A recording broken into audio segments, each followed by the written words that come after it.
Organizations select for creativity to drive adaptability and solve complex problems.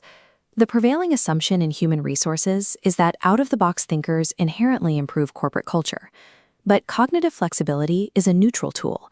The exact same neurological mechanism that drives a breakthrough innovation can be pointed in the opposite direction, toward exploitation. The academic literature labels this downward trajectory creative unethicality. Selecting for untethered ingenuity without analyzing the environment it operates within creates a hidden vulnerability in an organization's architecture.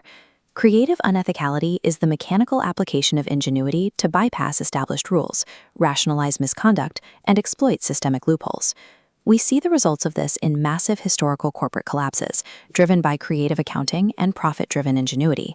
These instances of misconduct rarely stem from a pre-existing sociopathic flaw in the employee. A recent empirical study in Current Psychology maps the specific psychological pathway that triggers this behavior. The data reveals that this behavior is activated directly by specific leadership cues and environmental pressures. To locate the root cause of creative misconduct, investigators must examine the manager's priorities to find the origin of the employee's conduct. Social cognitive theory provides the framework for understanding how individuals regulate their workplace behavior. Under standard conditions, behavior is governed by a set of internal moral standards. These active self-sanctions trigger feelings of guilt, which actively inhibit an individual from making an unethical choice. This internal regulatory system is highly sensitive to external social cues broadcast by authority figures. Corporate morality functions as a dynamic system, rendering it vulnerable to environmental pressure. The primary environmental disruptor identified in the study is a leader bottom-line mentality, or LBLM.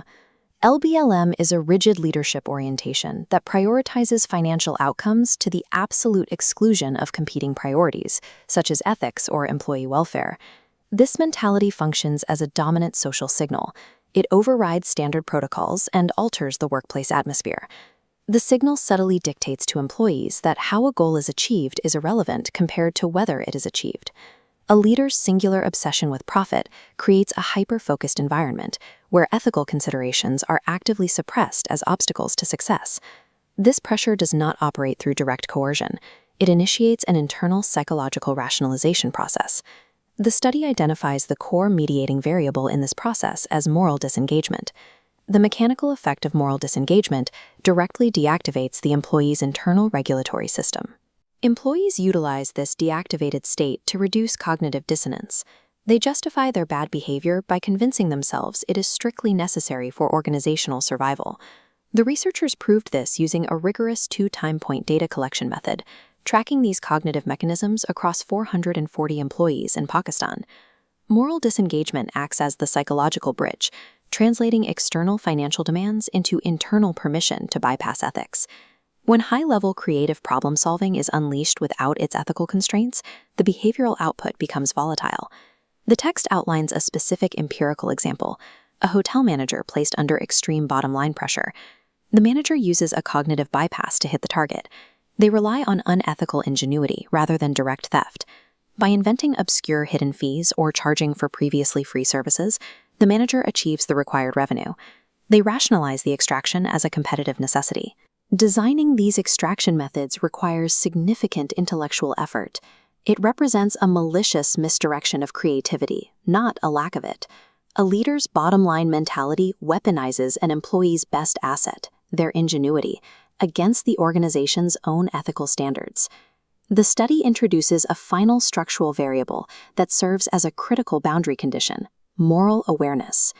Moral awareness is defined as the persistent, conscious capacity of an individual to recognize the ethical implications of their actions. The conditional mediation analysis reveals how this trait functions.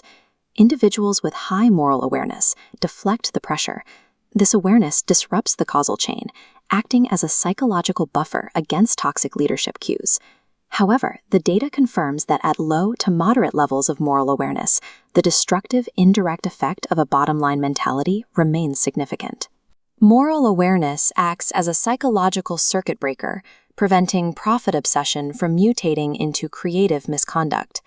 This structural equation model carries direct macro-level implications for corporate leadership and human resources strategy. Hiring exclusively for out-of-the-box thinking without actively assessing and reinforcing an employee's moral framework introduces an organizational liability. Executive leadership must critically evaluate the implicit social cues they broadcast regarding the true cost of meeting financial targets. Ultimately, long-term corporate survival requires managing the ethical means of production just as rigorously as the financial ends. Sustainable innovation requires a workforce of flexible minds guided by a stable ethical architecture.